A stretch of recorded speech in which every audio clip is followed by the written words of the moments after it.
Hello everybody, welcome to another episode of the Charlie West Wrestling Show, and this is the show where we talk about the things that we like or maybe don't quite so like about the world of wrestling. This time we're doing things a little bit different. We have three of us here because we envision there's going to be potentially a lot of crossovers here because we are doing the top 10 submissions, our favourite submission moves in wrestling. So I'm Charlie West, I am here with Shiho, who is a, would you be a veteran wrestler at this point? But it marks my 10 years of wrestling career for this year, so yeah. Wow. But I don't really consider myself veteran. I'm still learning, yeah. But you've been wrestling in Korea, in Japan? America, Taiwan, China, Japan, and Korea. Right, which is a lot. So you'll have a different aspect than I will because I'm someone who has only watched these moves. Okay. You'll be someone who's possibly either administered or been in some of the moves you're Okay. choosing. And then we have Tom Thorne, who is on the road to becoming a full-time pro wrestler. Still training. Yes, but you've possibly tried out some of these moves for yourself. Yes. And then others will be things that you just think look good. A lot of mine are based in reality. I practice jiu-jitsu, Yes. so some of the ones on my list are some that I've actually learned how to do legitimately, Right. as well as been put in legitimately. So That's fair. Like for me, I think very much for me, my list is based on what I think looks good, like the theatre of the move and how I think it looks, as opposed to thinking, oh, in a real shoot situation, would that move be ever possible, or how much do I think that would hurt or not hurt? I've sort of very much taken the aesthetic viewpoint of it. But you say you're thinking about moves that work. yeah, more that actually has some effectiveness to it, but if properly, if applied with force. Right. What about you? What would be the better submission for you? One that looks good to a crowd, or one that would be somebody would turn around and go, "Wow, if this was M&A, that would really hurt someone." I think pro wrestling is all about entertainment. Like the core reason of pro wrestling is entertainment. So sometimes you can skip the efficiency. Sometimes like you can look down the efficiency as long as it looks good and entertaining. And I think that's the most important factor. Yeah, I think that. Also for me, I think also like the escapability, right? That like in reality, the best submission would be one where like there's no escape. Once you're in it, you're just done. But there's no interest in that. If you know that when that's the thing. Like if the submission is too vicious and let's say it looks too perfect to escape, then there's no suspense anymore. Right. Like people already will figure out, okay, it's done. Yeah. Like something like Lex Luger's torture rack, right? Like when you're in that, like basically Lex has to decide to drop you for some reason. Otherwise you're there until you tap out. Yeah, exactly. Like you have to make a spot for your opponent to escape to make it more suspenseful. Okay, so usual rules, we're going to do 10, 10, 10, 10 and so forth. If my number 10 is someone else's number 4, they won't mention it now, they will wait until that point and then we will talk about it again briefly. So my number 10 is the Asuka lock from Asuka. Now again, as someone who is a viewer more than a participant, there's a lot of moves that are in this realm of, they're essentially a choke of some description. And for me, I can't really tell like which chokes look more legitimate, or if there's a difference between, say, what Asuka's doing and what Taz was doing, for example. But for me, I really like the way Asuka does it. I think like that sort of chicken wing style of just like, and that alternate of like, she can do it in a way where you can escape, and she can also do that sort of, she'll grapevine in and be like, now you're really screwed. So I really like the duo style of the Asuka lock. No, I've always been a big fan of that as well. Like I always like it when she gets it locked in. And, like Asuka's one of my favorite wrestlers, so just seeing like I always think that move looks really good. I can say that it's all about her delivery. Like many wrestlers used the same move before, but the way she delivers all of a sudden and it's so quick and it looks so vicious. I always think that's the one she locked in on Dana Brooke in like 2 seconds. Oh yeah, exactly. Like just ran like thunderstorm. Just ran at her, jumped up, like flipped around her, and locked it in, went down, grapevine, and then Dana Brooke was out in like, it was a 7-second match. Yep. Yeah, that's no, I just think it just really has that sort of impactful, like it looks really cool, the way she sells it. I just think it's, for me, it's the best of those type of clutch, choke type submissions that are out there. Okay, Shiho, how about your number 10? Number 10, Boston Crab. Okay. Yeah, very classic. But the Boston Crab, like, you know, everybody uses it, actually overused, but in different country like Japan, lots of wrestling major company like New Japan, the Boston Crab is one of the classic finisher that the company designate to the wrestler, especially new wrestler like a young lions. And the reason behind it, they want them to use Boston Crab as a finisher. They want to see how they apply all those basic moveset in right timing, with the right flow.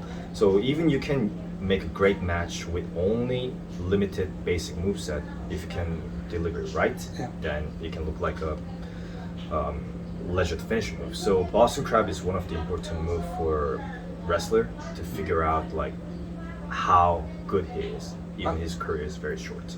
Okay, that's interesting because because it looks like such a simple move to put on, right? Like literally you're just doing one thing, but there are bad Boston Crabs. Like there are lots of wrestlers who incorrectly use it, but once you properly deliver it, like what was his name from Rick Martel? No, the Roderick Strong. Roderick Strong. You know, like the strong, like he used that as a finishing move. It's such a basic move, but he uses so solid. It feels like nobody can escape. Yeah. So I think that's a symbol of one of the pro wrestling moves.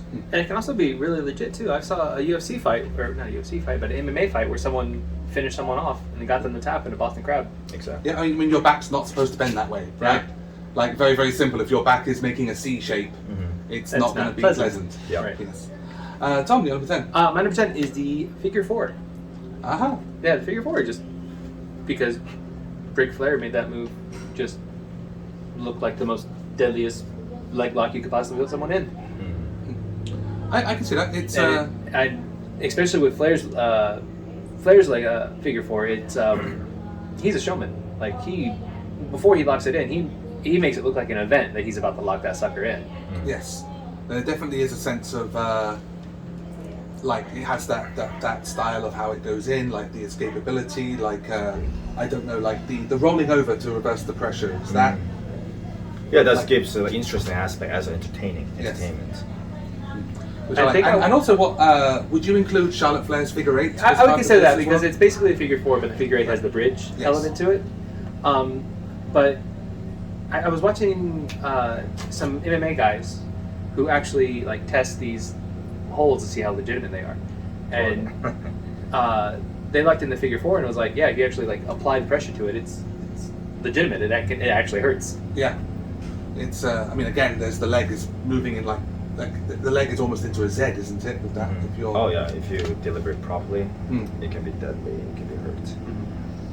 Yeah, I mean, I know it was one that, for me, of all those sort of like intertwining leg type submissions, it's the one that, when I was a kid, like trying to practice wrestling at home, that was the one that I could never work out. I would like put the leg, I'd turn around, and I'd always be facing, like, why am I not facing where I'm supposed to be facing? Why am I? It can be confusing.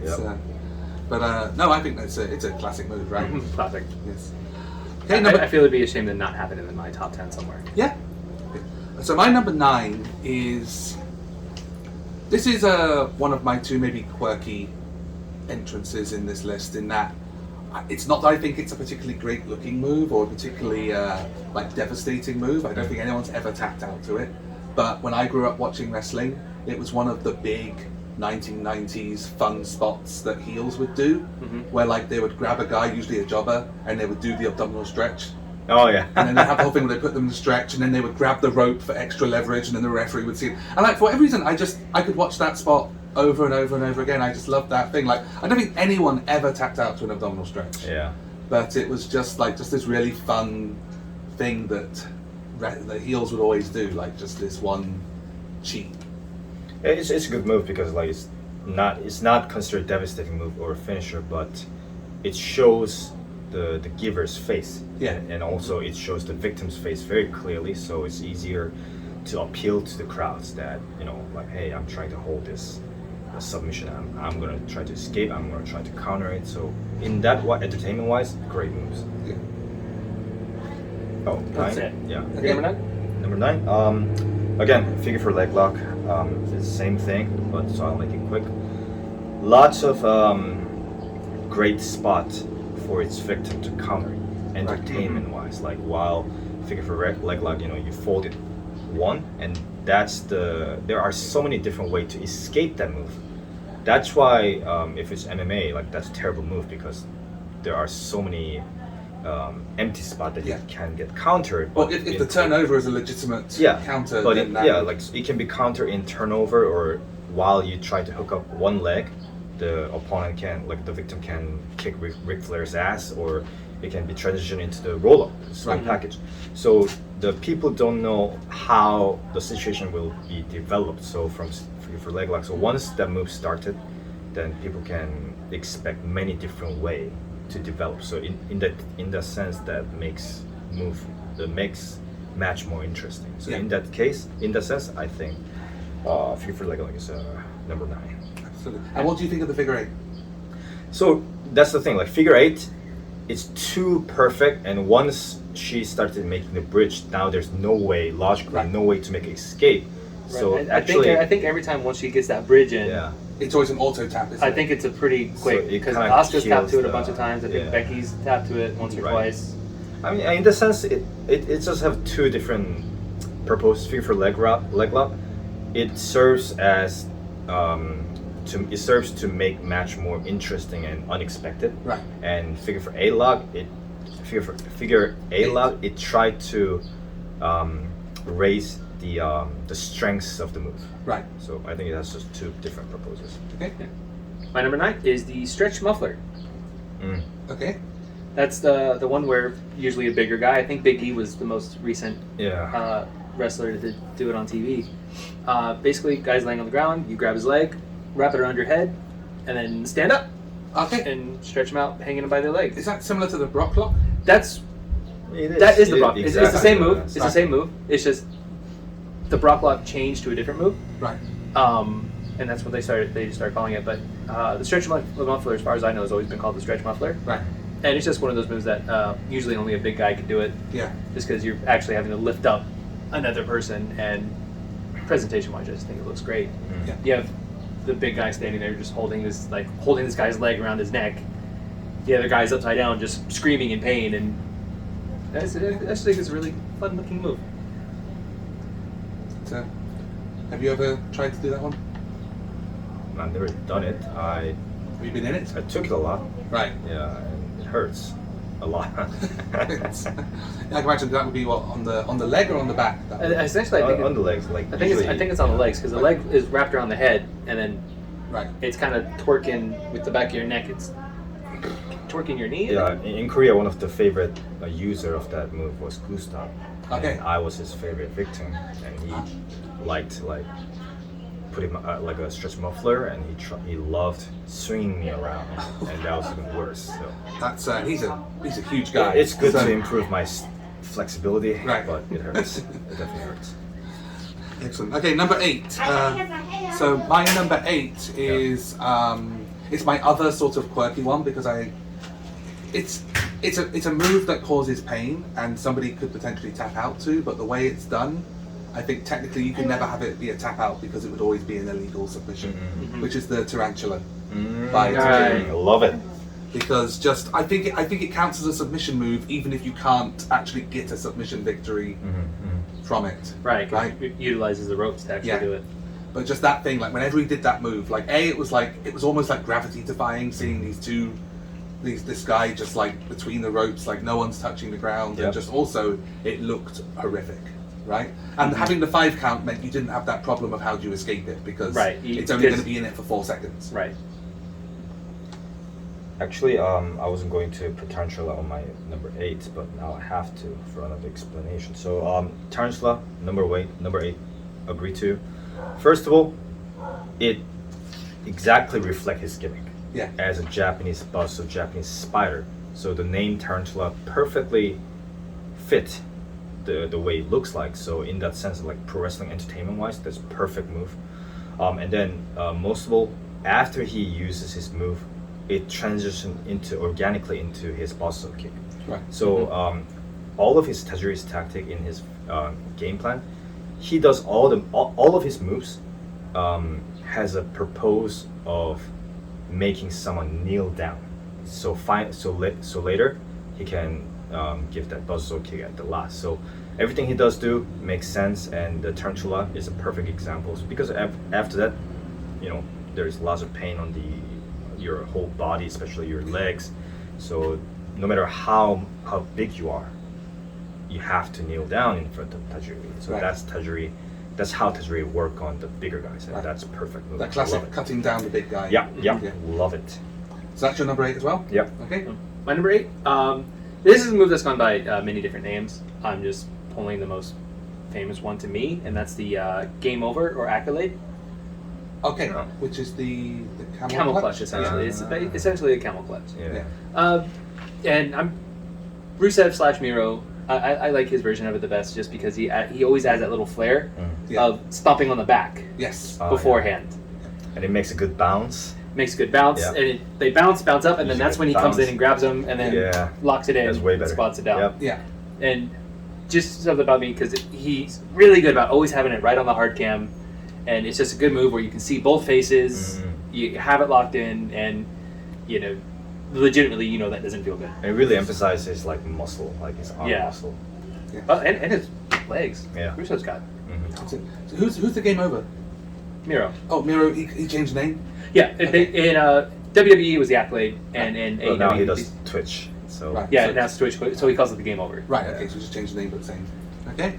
Yeah. No, that's a cool. Like you say, there's so many different people. Like there's Colossal Clutch. There's Camel Clutch. There's, okay. My number 7 is the Camel Clutch. By I was thinking probably more Iron Sheik. Going the classic thing, like when he put that into Bob Backlund, and then Bob Backlund just is slowly passing out. You have the towel spot things, and it's just, but just whenever someone did it, like the Big Show did it for a while with the Colossal Clutch. Right. And, that looks so scary. yes. And I'm trying to think, was it created by Guerrero? Like Guerrero Senior? I think it was created by Eddie's dad. Yeah. Because the whole thing about Hassan like was being doing the tricked clutch. into Yeah.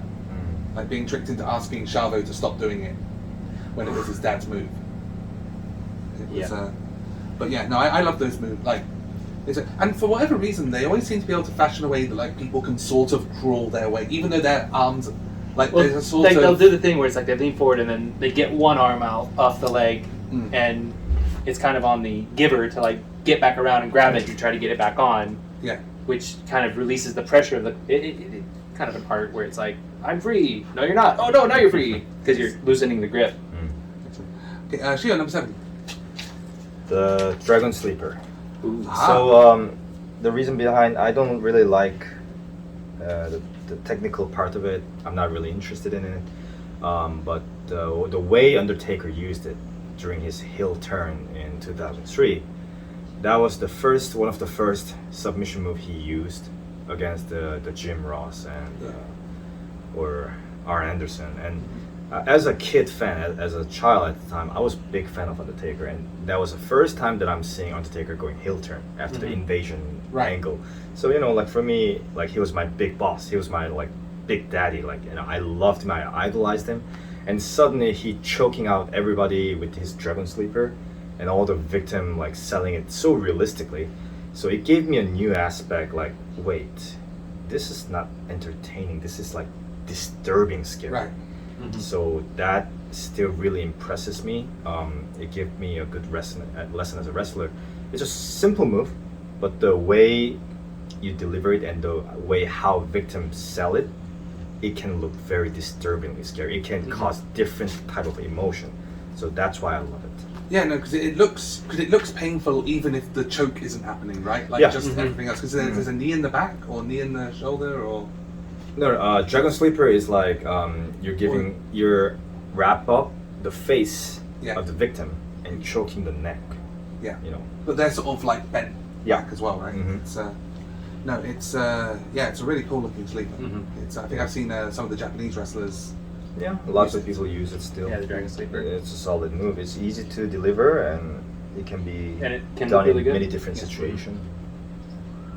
My number 7 is the Kokina clutch.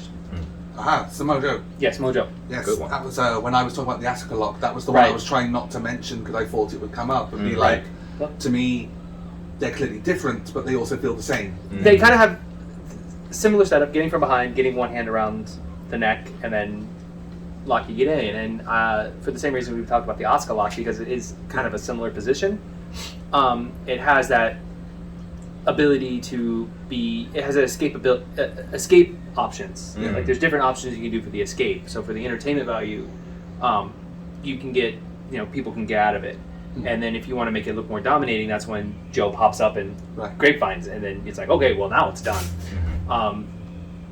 But again, it's also one of those moves that, if Samoa Joe really wanted to lock me in a Kokina clutch and choke me, I would pass out. Yeah, that's your fantasy.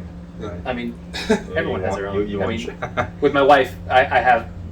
Samoa Joe may or may not be one of my celebrity passes. But, so she dresses up as Samoa Joe. Don't give me that fantasy. Don't give me that hope, Charlie.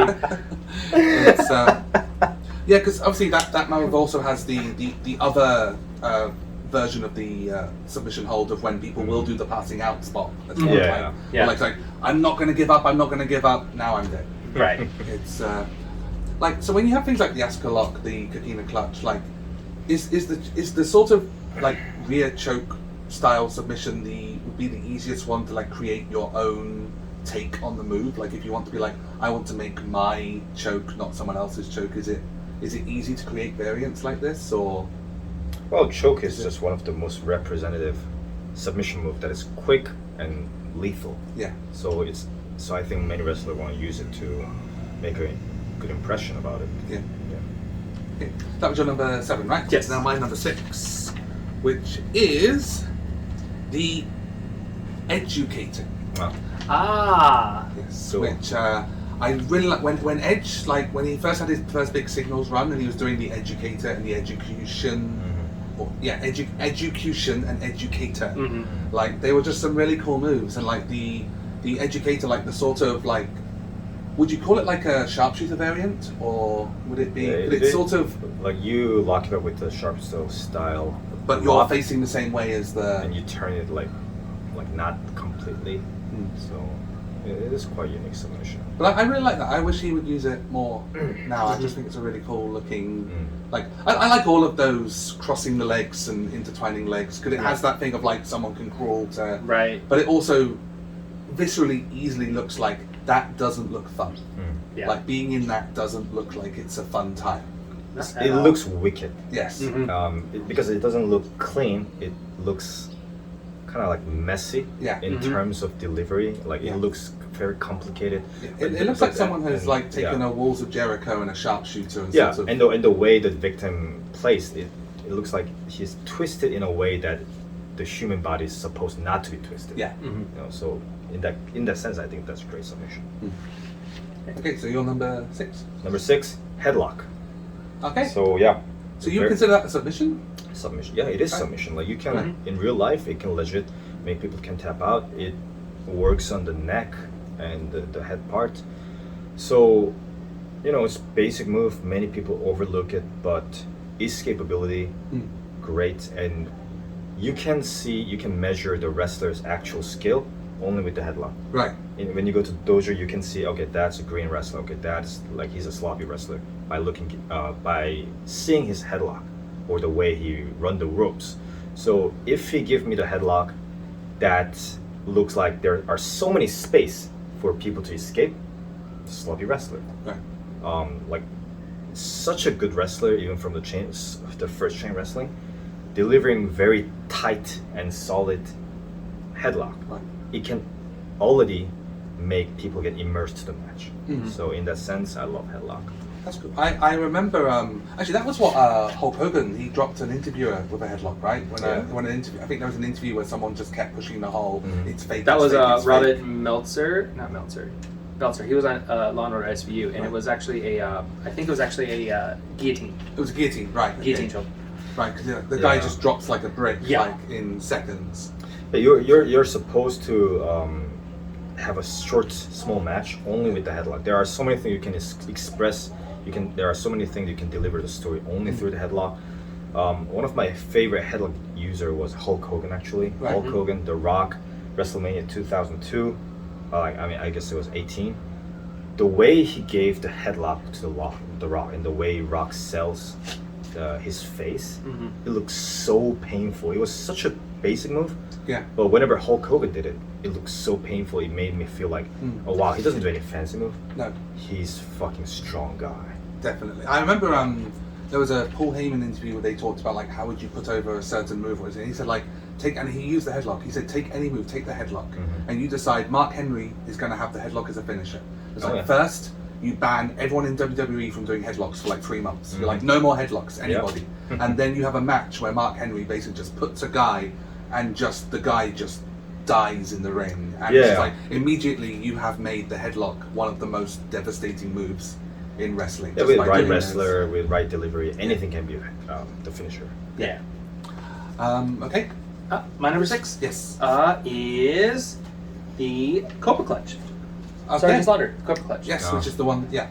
So it's one hand's here, the other hand grabs the other hand, and you basically choke a guy with his own hands. Yeah. Because the way it works is you have one hand here, and this part is on your neck, and then you grab the other person's hand, pull it around, and you actually choke them with their own hand on the other side.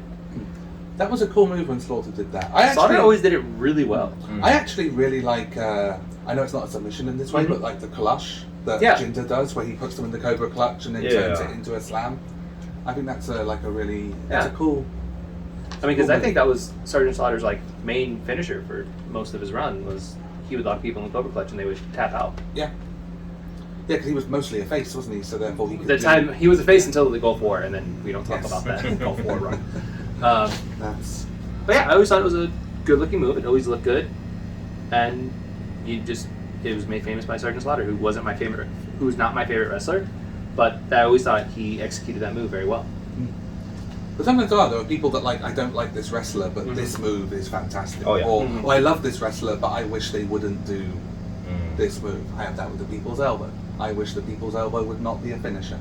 It's a fun move. I think it's a terrible, like, oh my god, he's tried all these huge slams. He's going to run around for a bit and do a very simple looking elbow, and that's going to, like a guy that survived being thrown off of ropes and rock bottomed. How dare you disrespect the greatest move in sports entertainment, or most electrifying move in sports entertainment? Well, he's a spicy mouse, so he insults everybody. That's the way. Okay, so my number 5 is a repeat. It's the Dragon Sleeper. I just think that I like sleepers in general, but I think that's the best sleeper in wrestling. I just think the added thing of like it looking like the person in the move is in a really uncomfortable situation just adds to the fact that you're also being choked out. Especially when the wrestler is really sweaty. Yes. And he doesn't have any he didn't shave his armpit. Yeah. It's I could also imagine like someone like you put someone like a Ricochet or something in that move and just watching them sort of flip around like trying to bounce their way out of it. And it has a cool name, Dragon Sleeper. Yeah, exactly. It's a dragon. Dragons are cool. Absolutely. Yeah. Anything about dragon is cool. Yeah. Okay, that's my number 5. That's a repeat. So number 5. The Rock Sharpshooter. Really, the Rock Sharpshooter. Yeah, I'm not a big fan of any other sharpshooter, to be honest. But reason behind, I know Rock Sharpshooter is not really accurate. It's delivery-wise, it's so sloppy, especially the way he locked up the leg. It was so bad. But just giving you aspect of the casual fan, like who doesn't really care about the delivery or the accuracy, who doesn't care about the MMA logic. The Rock, like entertainment sense, he killed the move. Like he did great. Like the way he always take down the guy in very exaggerated action, and before he gives the sharpshooter, he does spit a little bit of trash talk, and he confidently, like without technical advantage, he confidently lock his leg on the victim's 2 legs, and quickly, like without any hesitation, quickly in very clean way, hook up the whole legs, and then see the crowds, work on the crowd again, and then flip it. Right. Once he flip it, he makes lots of emphasis on his right foot when the right foot lands on the ground, and then he makes such an exaggerated face, you know, like he's pooping. Yeah, he's always like screaming, isn't he, almost when he does that? Yeah, like so in Korea, like they always called it like poop shooter. Because it seems like The Rock is just taking a poop while giving a sharpshooter. It doesn't look hurt, but entertainment-wise, I loved it as a kid. Actually, whenever Rock used during the sharpshooter against the bad guys, I loved it so much.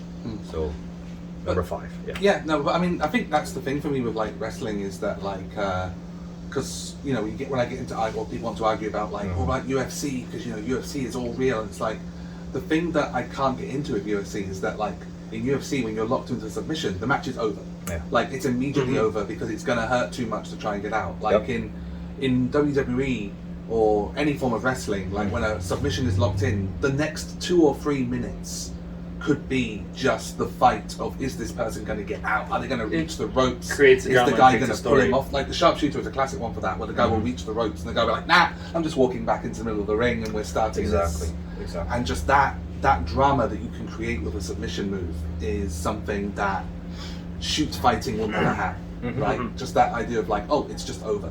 Yeah, that's the charm of pro wrestling. Yeah. I would hate to watch a wrestling match and just suddenly like someone's just dropped and it's done. It's just out of nowhere. Match is over because someone's just been. When I watch Avengers movie, when I see Captain America, Thanos fighting, I don't want them to fight in a motion of MMA moves, like they're suddenly doing some jiu-jitsu or realistic like a grappling. I want them to like have like use their full range of motion, you know, making it super dramatic. Yeah. And in that sense, the Rock sharpshooter is better than Bret Hart or Sting sharpshooter. I like technique wise, Bret Hart's of course way superior, but I never felt any emotion. Right. So that's fair enough. Number 5. My number 5 is the Walls of Jericho / Lion Tamer. Right, which is not before it became essentially a Boston Crab. So the Walls of Jericho, there's multiple variations of it. There's the Boston Crab one where he, you know, gets it, locks it in, and it's basically a Boston Crab.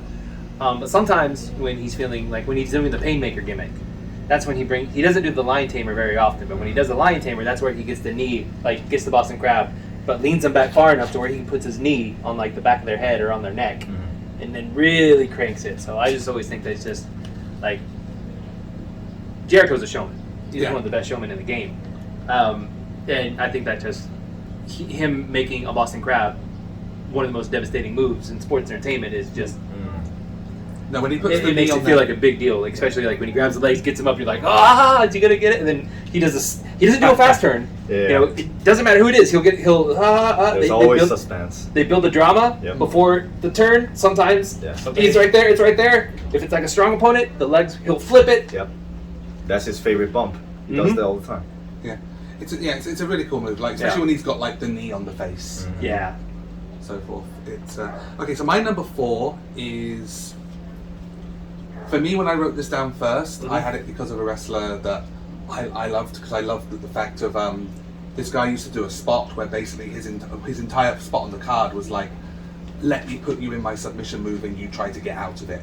And that was a thing that carried him for months and months and months with the Master Lock Challenge with Chris Masters. And I know technically it's just full Nelson, right? Yeah. But, and so the Hurt Lock now, which is also equally fantastic. I love. It's smart. Yes. Yeah. Like, it's a good gimmick. And I loved what Chris Masters did. That thing of just like sit in a chair, let me put this on you, and you've got to try and get out of it, and it's impossible to get out. And like that idea of just like getting around the notion of this submission might not be the best because it's really hard to escape from. So it kind of ends. Just be like, that's going to be the whole gimmick. We're going to say we're going to put you in it, and you're going to try and find a way out, and people can't. And I just really think it's a really cool power submission. I always love that move because he would always get the lift on there and lift you up, because that kind of shows like, look, I really have this locked in.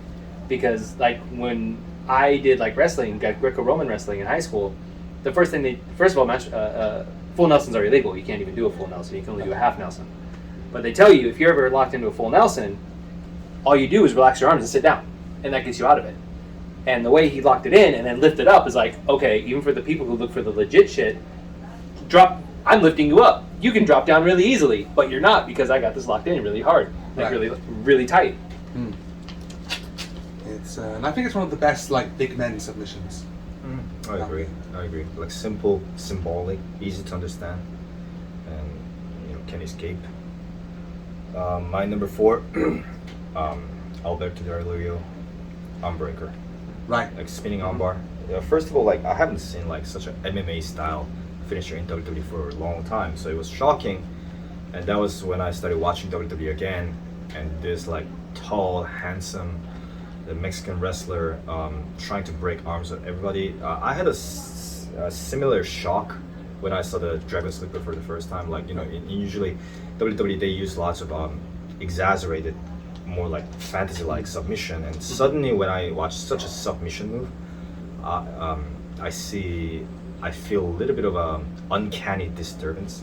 Right. Like, you know, because when you use all the submission move, every wrestler like react to it in kind of like comical way, exaggerated way. But armbar, Dragon Sleeper suddenly looks so dangerous and realistic. So in that sense, I love it. Yeah, no, he had a really, really good version of that. It was cool. Like, there's a lot of arm bars. I think actually I don't have any of them on my list, but like, there's so many people doing the arm bar, and it is that sort of one of those crossover moves where, depending on how you do it, it can look like exactly how an MMA like UFC guy would be doing it, right? Yep. It's and that's what Ronda Rousey's been doing now. She essentially is that's true. creating a WWE version of the move that she legitimately was breaking arms with. Right. So, my number 4? Yeah. The Hell's Gate. okay. Cool.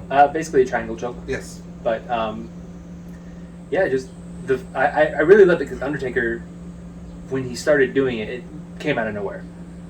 Like, I think, who did he debut that against? I think it was against the Big Show, A-Train. It would have been A-Train because he did it. Was it at Mania? It might have been a Mania. I can't remember where he debuted it, but I remember it just came out of nowhere. I think, like, was it against Lesnar?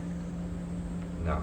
It wasn't against He used Lesnar. it before. No. Was it something like Batista or something? Like something, but I just like, remember. he was training to do MMA, wasn't he? He was training, jiu-jitsu and stuff like that, because it's a triangle choke essentially, and a guy was coming up from his legs, and just out of nowhere he sits up, grabs him. It was against the Big Daddy V. Big Daddy V. Oh, okay. Right. So like Smackdown. he was probably coming up on his legs. Oh, right, because he can't tombstone or Yeah. choke No, he slam. can't. No. Yeah. Smart.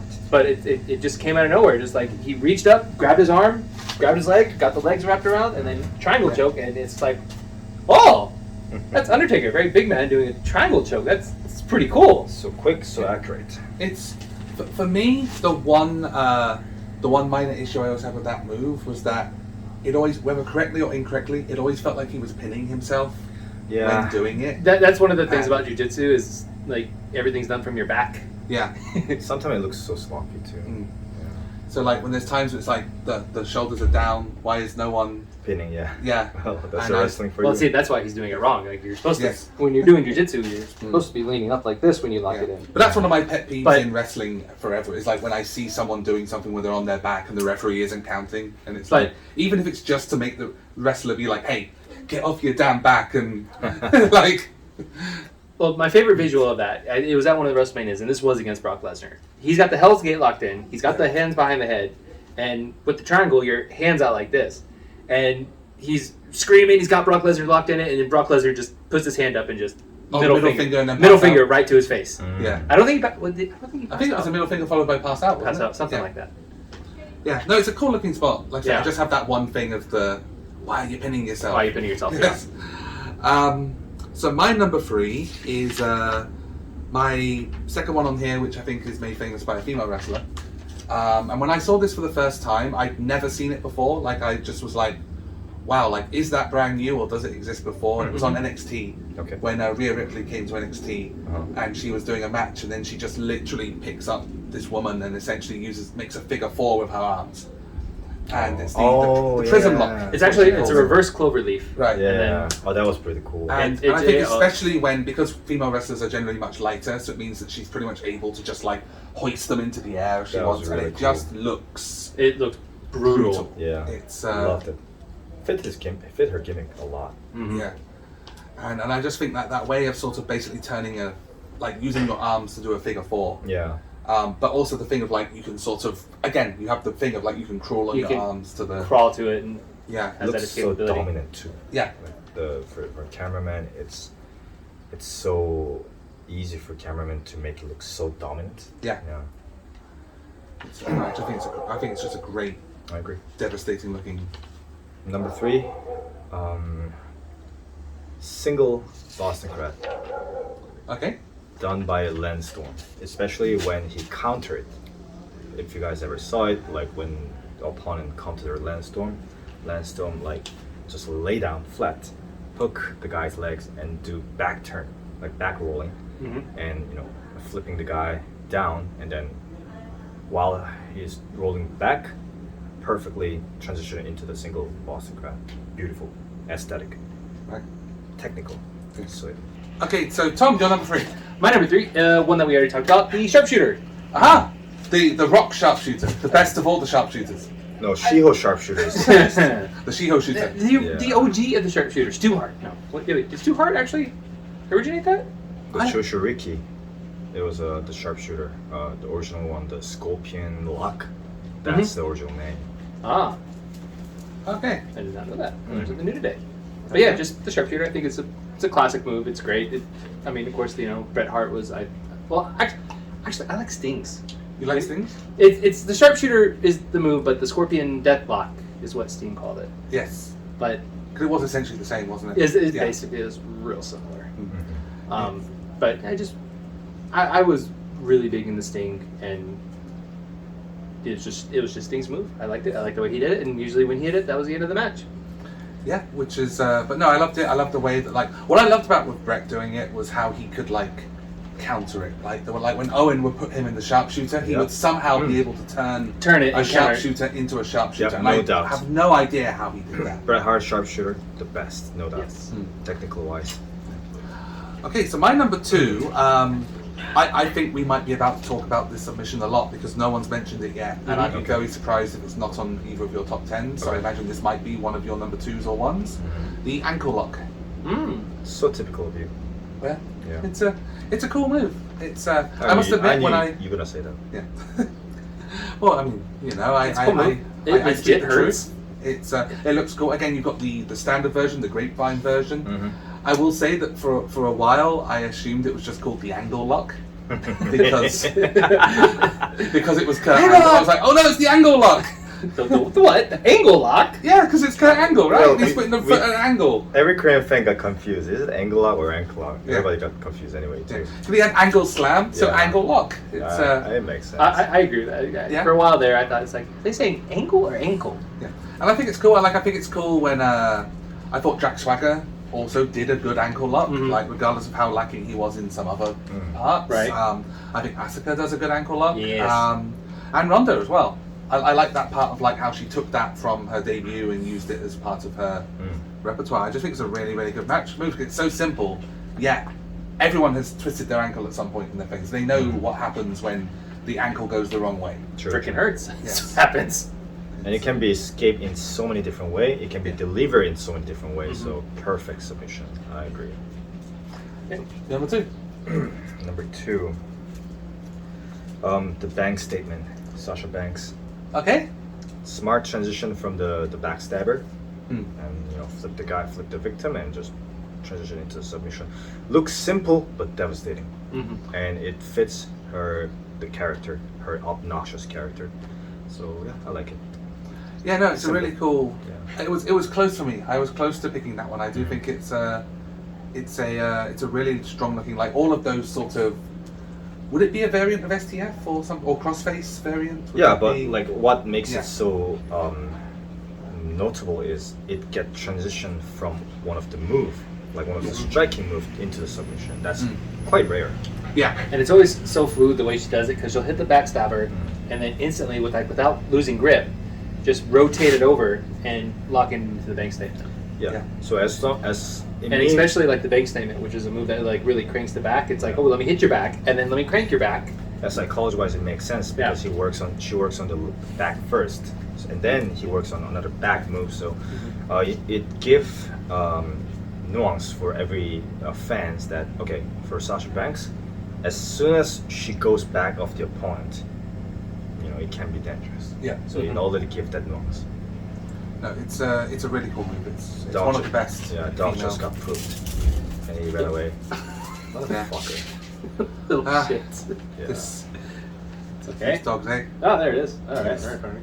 Lovely. Okay, number 2. Why do you have to mention number 2 right now? It's the number 2. That's what we're. So my number 2. The rock sharpshooter. The rock sharpshooter. The Okay. shooter. Yeah. Sorry. No, this podcast So, must go on. number 2. The number 2 is the label lock. Okay. Or the yes lock. Yes. Yeah, go Daniel on. Bryan's last lock. Because technique-wise, Daniel Bryan is one of the silkiest technical wrestlers out there. Yeah, Like, silky of all smooth. time. Just everything he does just transitions in the silky smooth. And especially when he hits that... my favorite one is when it was after Elimination Chamber. He just won the Elimination Chamber, was the number 1 contender against the Tribal Chief. Roman Reigns comes out, it's like, all right, you're number 1 contender, let's have a match right now. Roman Reigns goes for the spear, and the way Daniel Bryan just twisted around and just gets in the label lock and was like, that close to dethroning the Chief. No, and that's something that's really good about Roman Reigns, like going on a tangent. We never go on tangents, but he manages to work out ways in his matches for that spear to be turned into other things, like whether it's a pedigree or the label lock. Like, he seems to have a really counterable spear that wrestlers seem to be able to come up with these really cool ways of like turning it into something you were not expecting. But no, Daniel Bryan, that's I mean, he had all the moves, right? Everything. It was just silky smooth. Right. Well, I hope that both of your number 1s are the ankle lock. Otherwise, shame on both of you. But before we get to that moment, No, you're just really like, never mind, I forgot the word. It's You're predictable, Charlie. That's the word.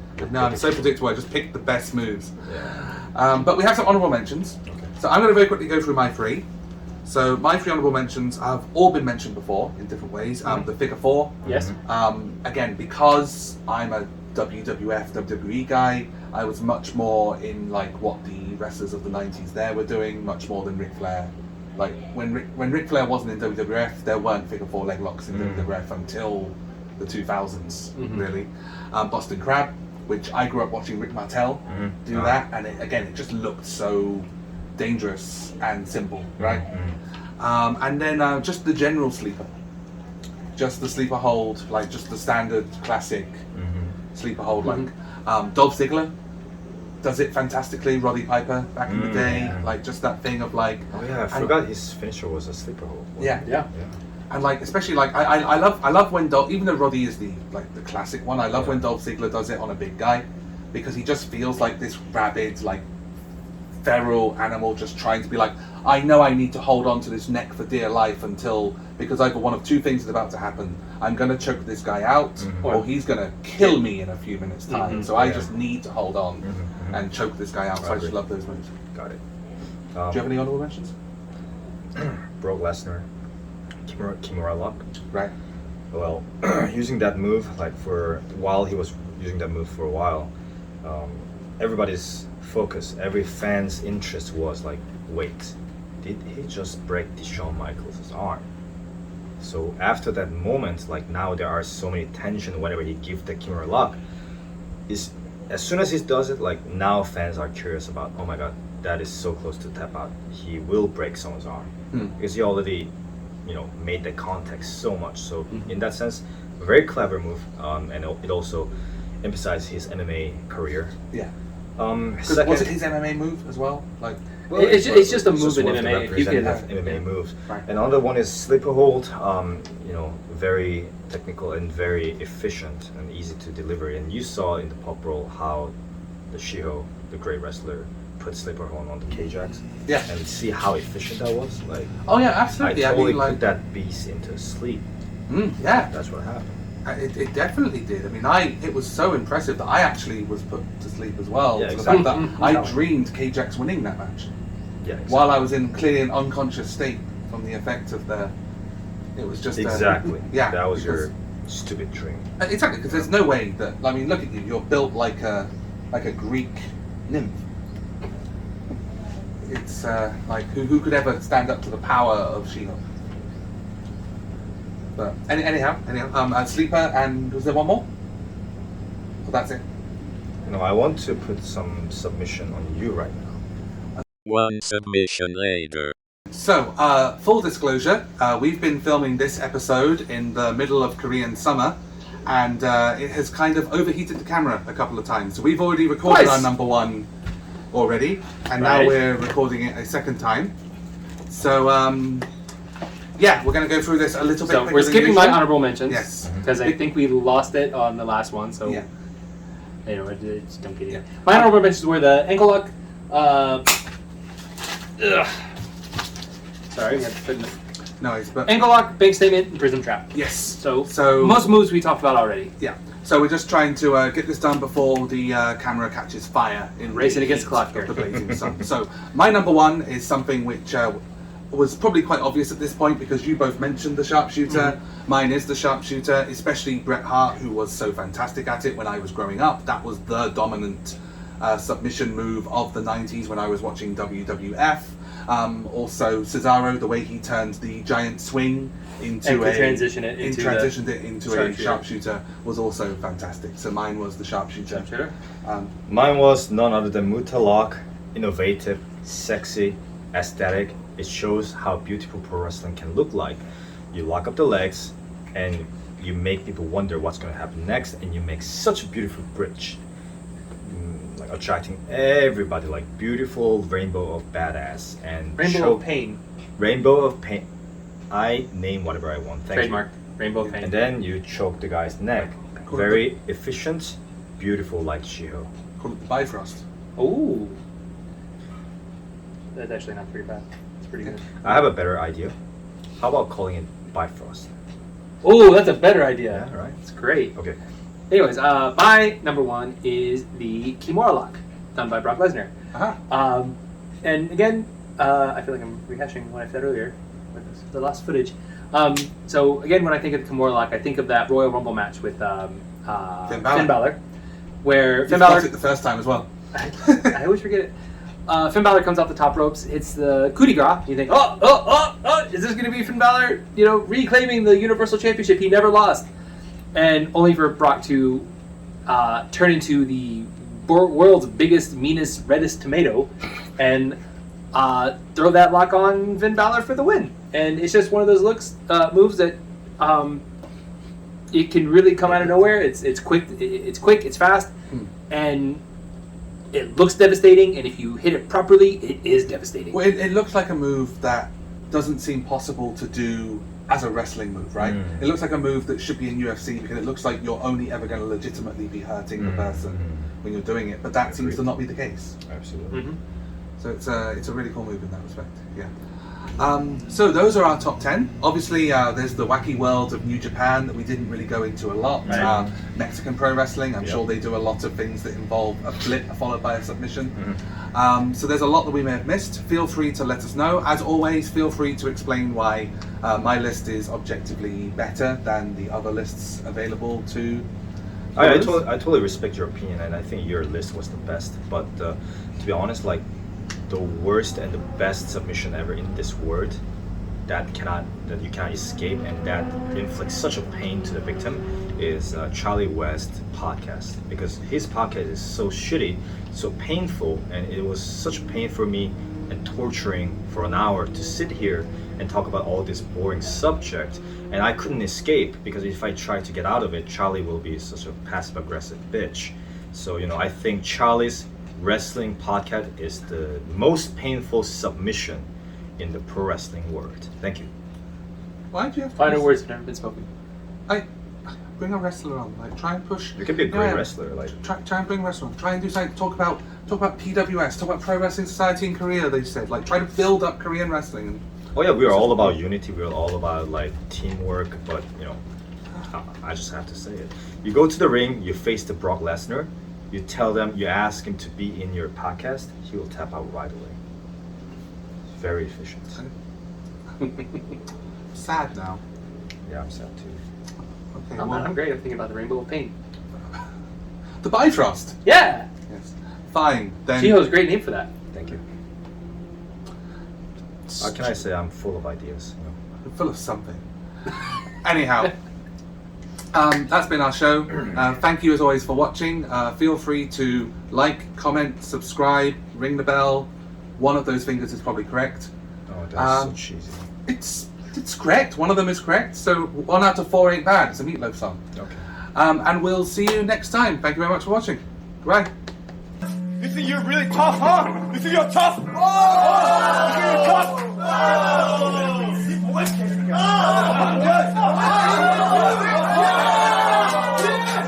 Oh!